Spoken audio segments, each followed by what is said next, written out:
श्रोतेहो नमस्कार. रक्ताचे कॅन्सर ओळख आणि आधुनिक उपचार या कार्यक्रम मालिकेच्या दुसऱ्या भागात मी अश्विनी रोंघे आपल्या सगळ्यांचं मनपूर्वक स्वागत करते. या कार्यक्रमात आपल्यासोबत आहेत डॉक्टर निकेत केदार मंत्री. डॉक्टर निकेत मंत्री हे मेडिकोवर हॉस्पिटल छत्रपती संभाजीनगर आणि मंत्री हेमॅटॉलॉजी सेंटर छत्रपती संभाजीनगर इथं हेमॅटॉलॉजी आणि बोन मॅरो ट्रान्सप्लांट विभाग प्रमुख म्हणून कार्यरत आहेत. डॉक्टर निकेत मंत्री यांनी 2022-23 मध्ये टाटा मेमोरियल हॉस्पिटल मुंबई इथून बोन मॅरो ट्रान्सप्लांट यामध्ये फेलोशिप मिळवली आहे.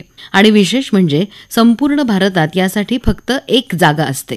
सर, कार्यक्रमात आपलं स्वागत. आकाशवाणीच्या सर्व श्रोत्यांना माझा मनपूर्वक नमस्कार. सर, आपण आता म्हणालात की हेमॅटॉलॉजी हा एक दुर्मिळ ब्रांच आहे किंवा रेअर अशी ब्रांच आहे की ज्याच्यामध्ये अजून खूप संशोधन सुरू आहे. सर, तुम्ही या क्षेत्राकडे कसे वळला? 2007 माझे MBBS ऍडमिशन झाले आणि 2009 माझ्या मित्राच्या आईला ब्लड कॅन्सर झालं. आणि ते ब्लड कॅन्सर जसं वाचत होतो पुस्तकांमध्ये, जे काही जुने लिटरेचर आहे त्याच्यात असं कळालं की हे फेटल डिसीज आहे, म्हणजे मृत्यू हा अटळ आहे. पण जेव्हा मी टाटा हॉस्पिटलला जाऊन खरंच ते बघितलं आणि जेव्हा तिथल्या डॉक्टरांशी बोललो, ज्या शंका आमच्या होत्या त्या दूर केल्या आणि तिथल्या HODंशी जेव्हा आम्ही भेटलो तर एक प्रेरणा मिळाली. आणि मलाही वाटलं की आपणही अशा एका रेअर ब्रांचमध्ये पडावं ज्याचे सीट्स भरपूर कमी आहेत आणि आपण आपल्या गावी जाऊन काहीतरी सेवा द्यावी. जसं तुमच्या प्रॅक्टिसमध्ये तुम्हाला आढळणारे सर्वात सामान्य रक्तविकार कोणते आणि त्यांची लक्षणं काय असतात? फारच महत्वाचा प्रश्न आहे. आपल्या शहरामध्ये जर आपण बघायला गेलो तर 50% येणारा जो रुग्ण आहे तो ITP हा रोग. कारण प्लेटलेटची कमी ही फार कॉमनली आपल्या भागात आढळते. ती अनडायग्नोज्ड असते. खरं तर 50,000च्या वर जर प्लेटलेट काउंट असेल तर ह्या रुग्णांना काही त्रासही होत नाही. 30,000च्या खाली ब्लिडिंगची रिस्क असते. आणि असे बरेच रुग्ण जेव्हा आम्ही बाहेरच्या OPD करतो आम्हाला तिथे ते आढळतात. त्यानंतर जे बाकी आहेत ते थॅलेसिमिया आहेत, सिकल सेल अनिमिया आहेत, काही कमी प्रमाणामध्ये लिम्फोमा, रक्ताचे कॅन्सर हे आजार. ह्या सगळ्या सामान्य रक्तविकारांची प्रमुख कारणं काय असतात आणि त्यातले रिस्क फॅक्टर्स कोणते असतात? हिमॅटॉलॉजीला 2 भागात डिवाइड केलं जातं.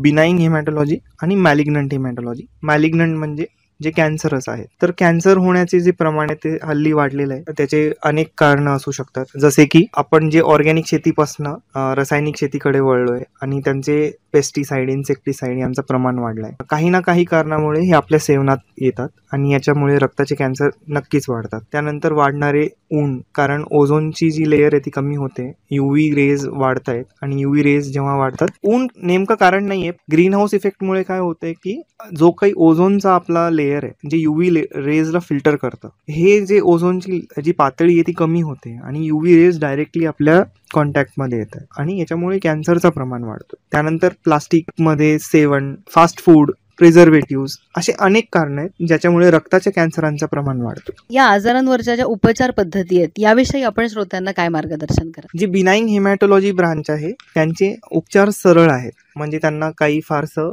ट्रीटमेंट करणं अवघड नाही. त्यांचं निदान करणंच हा सगळ्यात महत्वाची गोष्ट. परंतु जी मॅलिग्नंट हिमॅटॉलॉजी म्हणजे कॅन्सरस हिमॅटॉलॉजीची ब्रांच आहे त्याच्यामध्ये महत्वाचे म्हणजे किमोथेरपी. जे सगळ्यांना कळतं की किमोथेरपी, पण रक्ताच्या कॅन्सरमध्ये किमोथेरपी फार विशिष्ट आहे, त्यांची काळजी पण विशिष्ट. कॅन्सरच्या थेरपीच्या नंतर रेडिएशन, म्हणजे की जुन्या काळात जे म्हणायचे की शेक देतात. आता यापुढेही आपण डेव्हलप झालो आणि बोन मॅरो ट्रान्सप्लांट. तर बोन मॅरो ट्रान्सप्लांट ही जुनी टर्म आहे. खरं तर हिमॅटोपॉयटिक स्टेम सेल ट्रान्सप्लांट हा एक नवीन टर्म आहे जे कॉमनली आपण प्रॅक्टिस करतोय. आपल्या भारतामध्ये भरपूर सेंटर्स आहेत जिथे प्रमुख म्हणजे CMC वेल्लोर, टाटा हॉस्पिटल मुंबई असे अनेक सेंटर्स. आणि त्याच्याही पुढे CAR-T थेरपी, जी आता टाटा हॉस्पिटलमध्ये ज्यांचा प्रयोग सुरू आहे अशी CAR-T थेरपी. म्हणजे अनेक थेरपीज आहेत ज्याने आपण कॅन्सरचा निदान आणि उपचार करू. तर मग ह्या आजारांना रोखण्यासाठी किंवा त्याचा प्रतिबंध करण्यासाठी जीवनशैलीमध्ये माणसाने काही बदल करावेत? मला वाटतं आपण आपल्या पुरातन भारताची जी संस्कृती होती ती परत वापरायला पाहिजे.